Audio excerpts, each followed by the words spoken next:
जेवणाच्या ताटामध्ये अगदी किती जरी पदार्थ असले तरी चटणी असल्याशिवाय जेवणाला तशी मजा येत नाही. आणि पानाच्या डाव्या बाजूला चटणी, कोशिंबीर हे तर सगळं असतंच. नमस्कार मैत्रिणींनो, मी माधुरीच कुकिंग अँड लाईफस्टाईलमध्ये तुमचं स्वागत करते. तर आज आपण कारळाची चटणी कशी बनवायची त्याची रेसिपी बघणार आहोत. व्हिडिओ अगदी छोटा आहे, तोपर्यंत अजिबात स्किप न करता शेवटपर्यंत नक्की बघा. तर ह्यासाठी मी इथे वाटीभर कारळं घेतलेलं आहे. कारळं छान असं मस्त भाजून घ्यायचं आहे आणि जोपर्यंत हे छान खमंग असं भाजल्या जात नाही तोपर्यंत चटणीला अगदी खमंग अशी चव येत नाही.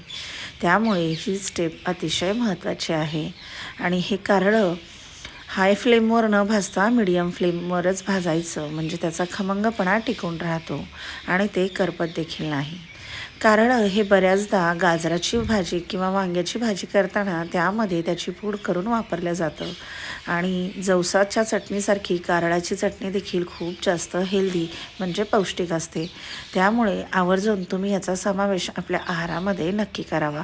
आता हे असं तडतड उडायला लागलं की समजून घ्यायचं कारळं आपलं भाजून तयार झालेलं आहे.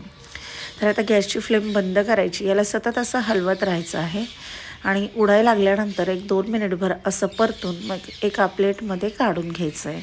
याआधी आपण जवसाची चटणी कशी बनवायची त्याची रेसिपी पाहिली आहे.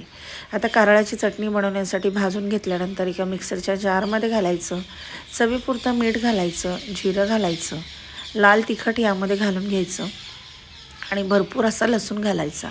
तुम्हाला जर लाल तिखट घालायचं नसेल तर सुक्या लाल मिरच्या तळून यामध्ये तुम्ही घालू शकता आणि याला मिक्सरमध्ये फिरवून घ्यायचं किंवा तुम्ही खलबत्त्यामध्ये देखील याला कुटून घेऊ शकता. तर फक्त 2 मिनटामध्ये आपली कारळाची चटणी बनवून तयार झाली. मैत्रिणींनो, रेसिपी नक्की ट्राय करा. कशी वाटली कमेंट करून सांगा. माझे व्हिडिओ जर तुम्हाला आवडत असतील तर चॅनलला लाईक, शेअर, सबस्क्राईब करा. भेटूया अशाच एका नवीन व्हिडिओमध्ये. धन्यवाद.